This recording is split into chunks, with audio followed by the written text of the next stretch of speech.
என் புது வீட்டுக்காக அவ்வளோ விஷயம் பார்த்து செலவு பண்ணனா இந்த ஒரு சின்ன விஷயத்தை எப்படி மிஸ் பண்ணேன்னு சத்தியமாகவே தெரியல. வீடு ஃபுல்லாக பார்த்தீங்கன்னா இன்செக்ட் ப்ரூஃப் பண்ணோம், கொசு வரக்கூடாதுன்னு வீடு ஃபுல்லாக கொசு வலை போட்டோம். ஆனாலும் பார்த்தீங்கன்னா சிங்க் ஓப்பன் பண்ணும்போது அடியில் ஒரு கரப்பாம்பூச்சி. ஏன்னா கரப்பாம்பூச்சி ஜென்ரலாக பார்த்தீங்கன்னா வெளியிலேருந்து தான் வீட்டுக்குள்ளே வரும். சரி அதை அவாய்ட் பண்ணிட்டோம், இனிமேல் வராது அப்படின்னு பார்க்கும்போது தான் இந்த காக்ரோச்சை பார்த்தோன்னே சத்தியமாக மனசே சரியில்லை, ஒரு மாதிரி டிஸ்டர்ப் ஆயிடுச்சு. ஏன்னா இந்த கரப்பாம்பூச்சி ஒன்று உள்ளே வந்துருச்சுன்னு பார்த்தீங்கன்னா பெரிய டிசாஸ்டர் பண்ணிடும். ஏன்னா அந்த அனுபவம் நிறையவே எனக்கு குவைத்தில் இருந்திருக்கு. எப்படியும் அந்த கரப்பாம்பூச்சி பிடிச்சி சாவடிச்சு. நம்ம எல்லாருமே வீட்டில் கரப்பாம்பூச்சி முதல் தடவை பார்த்துட்டு நம்ம பண்ணுற முதல் விஷயம் சாக் பீஸால கோடு போடுவோம், இல்லைன்னா ஜெல் வைப்போம், இல்லைன்னா ஸ்ப்ரே பண்ணுவோம். அதெல்லாம் பண்ணுறதுக்கு முன்னாடி மெயினான ஒரு விஷயம் எல்லாரும் பண்ணுங்க, அது உண்மையிலேயே சூப்பரான ஹெல்ப்ஃபுல்லான விஷயம். என்னன்னு பார்த்தீங்கன்னா இந்த மாதிரி ஒரு ட்ரெயின் கவர் வாங்கிக்கோங்க. இது வந்து நம்ம வீட்டுக்கு கொசு வராமல் இருக்கிறதுக்காக எப்படி நம்ம விண்டோஸ்லாம் அந்த நெட்டு போடுவோமோ அதே மாதிரி இது ட்ரைனேஜுக்கான நெட்டு, முக்கியமாக காக்ரோச்சுக்கான நெட்டு.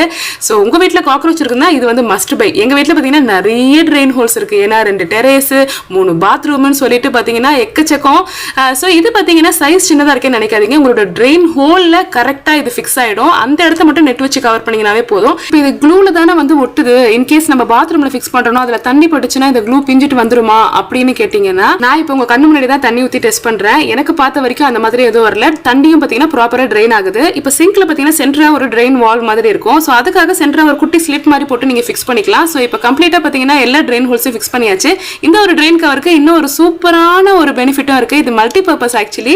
என்னன்னா இப்போ வந்து கொசு வராமல் இருக்கிறதுக்கு நம்ம வந்து நெட்லாம் போட்டிருப்போம் பார்த்தீங்களா, அதில் வீட்டில் பெட் இருந்தாலோ இல்லைன்னா ரஸ்ட் பிடிச்சி நிறைய ஹோல்ஸ் மாதிரி அங்கங்கே ஃபார்ம் ஆயிருக்கும். அதுக்காக நம்ம வந்து திருப்பியும் முதல்ல இருந்து மாற்றணும் அப்படின்னு நினச்சிட்டு இருப்பீங்க. ஆனால் வேண்டாம், அந்த ஒரு குட்டி இடத்த பார்த்தீங்கன்னா இந்த ஒரு குட்டி பேட்ச் மாதிரி கட் பண்ணி அதை அழகாக ஸ்டிக் பண்ணிக்கலாம். ஸோ இது உண்மையிலேயே ப்ரைஸ் சேவிங்கும் கூட.